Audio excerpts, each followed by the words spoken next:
Hi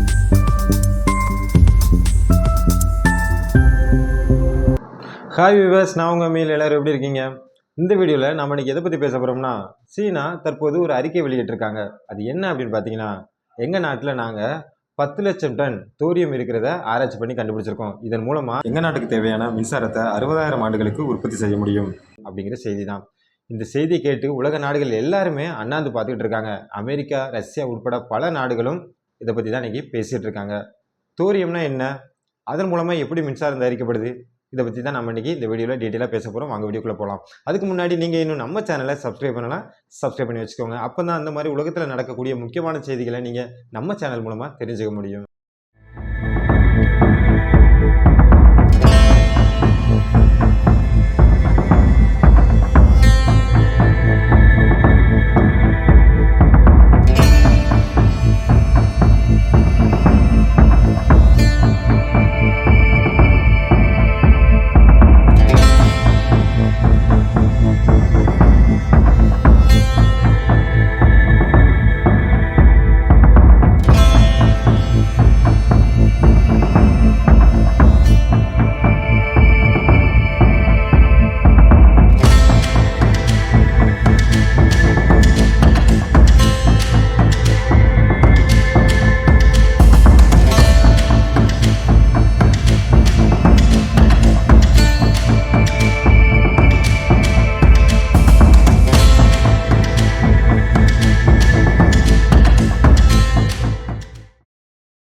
மின்சாரம் இந்த உலகில் இன்றியமையாதது. அதாவது மின்சாரம் இல்லைனா இந்த உலகமே இயங்காதுன்னு சொல்லலாம். ஸோ உலக நாடுகள் அனைத்துமே மின்சாரத்தை தயாரிக்கிறதுக்கு பல்வேறு வழிமுறைகளை கையாளுறாங்க.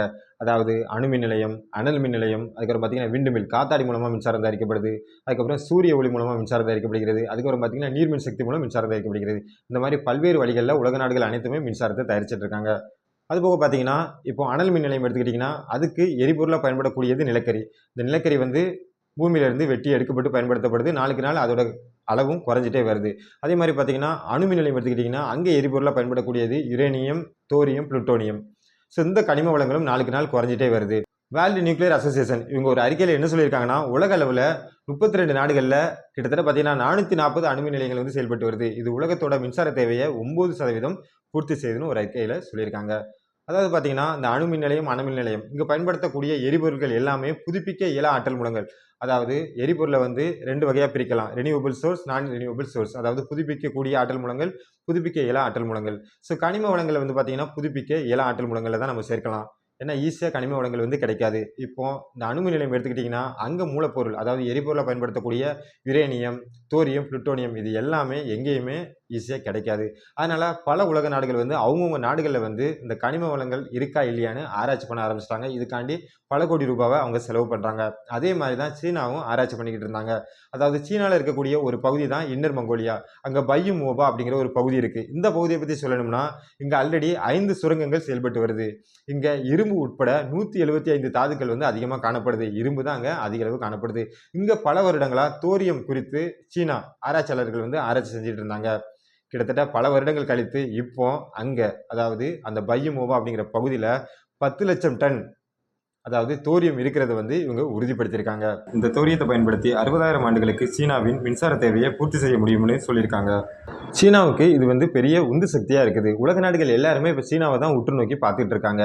அதே நேரத்தில் பார்த்தீங்கன்னா சீனாவில் இருக்கக்கூடிய கோபி அப்படிங்கிற பாலைவனத்தில் அதாவது தோரியம் அணுக்கரு உலையை அமைக்கிறதுக்கான பணியை பல மாதங்கள் முன்னாடியே சீனா தொடங்கிட்டாங்க. அந்த பணிகள் எல்லாமே நடந்துகிட்டு இருக்கு.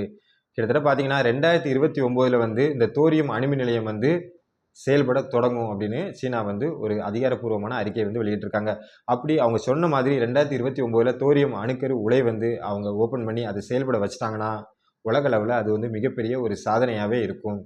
சரி, இப்போ தோரியம்னா என்ன? தோரியத்தை பயன்படுத்தி எப்படி மின்சாரம் தயாரிக்கிறாங்க அப்படின்னு உங்கள் எல்லாத்துக்குமே ஒரு கேள்வி வரும். அதுக்கு உண்டான பதிலை இப்போ பார்க்கலாம்.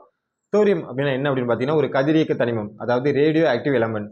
அதாவது அணுமின் நிலையம், நியூக்ளியர் பவர் பிளான்ட்ல எரிபொருளாக பயன்படுத்தக்கூடியது தான் இந்த யுரேனியம், தோரியம், புளுட்டோனியம். இந்த மூணையும் தான் அங்கே எரிபொருளாக பயன்படுத்துகிறாங்க. அதாவது இவ்வளோ நாள் பார்த்தீங்கன்னா பெரும்பாலும் உலக அளவில் அணுமின் நிலையத்தில் பார்த்தீங்கன்னா யுரேனியம் 233 தான் எரிபொருளாக பயன்படுத்திட்டு இருக்காங்க. இப்போ அதுக்கு மாற்று எரிபொருளாக நாம் இந்த தோரியத்தை வந்து பயன்படுத்தலாம். இப்போ எக்ஸாம்பிள் பார்த்தீங்கன்னா நம்ம கூடங்குளம் அணுமின் நிலையம் எடுத்துக்கிட்டோம்னா அங்கே எரிபொருளாக பயன்படுத்தப்படக்கூடியது பார்த்தீங்கன்னா யுரேனியம் 233. அதாவது அங்கே என்ன ப்ராசஸ் நடக்குது அப்படின்னு இப்போ பார்ப்போம். அதாவது இப்போ கூடங்குளம் அணுமின் நிலையத்தில் அந்த நியூக்ளியர் பவர் பிளான்ட்ல யுரேனியம் 233 வந்து ஹை ஸ்பீட் நியூட்ரானை கொண்டு மோத வைப்பாங்க. அப்படி மோதும்போது அங்கே நியூக்ளியர் ஃபிஷன் ரியாக்ஷன் வந்து நடக்குது. அதாவது அணுக்கரு பிளவு வினை. இதன் மூலமா அதிகமா வெப்பம் வந்து வெளியிடப்படும். இந்த வெப்பத்தை பயன்படுத்தி அங்க இருக்கக்கூடிய நீரை வந்து கொதிக்க வைக்கிறாங்க. நீர் கொதிக்கும் போது நீராவி வெளியே வரும். அந்த நீராவி வந்து டர்பைன்ல செலுத்தப்படுது. இதனால டர்பைன் வந்து வேகமா சுழலும். இதன் மூலமா மின்சாரம் வந்து உற்பத்தி செய்யப்படுகிறது. இதுதான் அங்க நடக்கக்கூடிய ப்ராசஸ். இப்போ அந்த யுரேனியம் 233க்கு பதிலா நாம இந்த தோரியத்தையும் பயன்படுத்தலாம். இந்த யுரேனியம் தோரியத்தையும் கம்பேர் பண்ணி பார்த்தீங்கன்னா யுரேனியத்தை விட தோரியம் வந்து குறைந்த அளவு சுற்றுச்சூழல் மாசுபாட்டை வந்து உருவாக்கும். அதே மாதிரி பார்த்தீங்கன்னா உற்பத்தி செலவு மிக மிக குறைவு. இப்போ நீங்க யுரேனியத்தை எடுத்துக்கிட்டேன்னு வச்சுக்கோங்களேன், 1 கிராம் யுரேனியத்தை பயன்படுத்தி 1 யூனிட் மின்சாரத்தை வந்து நீங்க தயாரிக்கலாம். ஆனா 1 கிராம் தோரியத்தை பயன்படுத்தி 200 யூனிட் மின்சாரத்தை வந்து உங்களால தயாரிக்க முடியும்.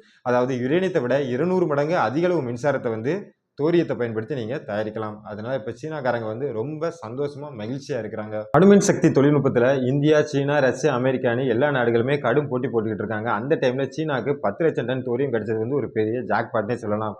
அதே நேரத்தில் பார்த்தீங்கன்னா இந்தியாவிலையும் தோரியம் இருக்கிறது வந்து கண்டுபிடிக்கப்பட்டிருக்கு. கிட்டத்தட்ட பார்த்தீங்கன்னா இந்தியாவில் 8,46,000 டன் தோரியம் வந்து இருக்கிறதா ஒரு ஆராய்ச்சியில் வந்து கண்டுபிடிச்சிருக்காங்க. அதை மேன்மேலும் யுரேனியத்துக்கு பதிலாக அணுமின் நிலையத்தில் பயன்படுத்துறதுக்கு இப்போ நடவடிக்கைகள்லாம் எடுக்கப்பட்டு இருக்கு. ஓகே வியூவர்ஸ், இன்னைக்கு நாம இந்த வீடியோ எண்டுக்கு வந்துட்டோம். நெக்ஸ்ட் இதே மாதிரி வேற ஒரு யூஸ்ஃபுல்லான டாப்பிக்கோட நான் உங்களை மீட் பண்ணுறேன். டேக் கேர், பாய்.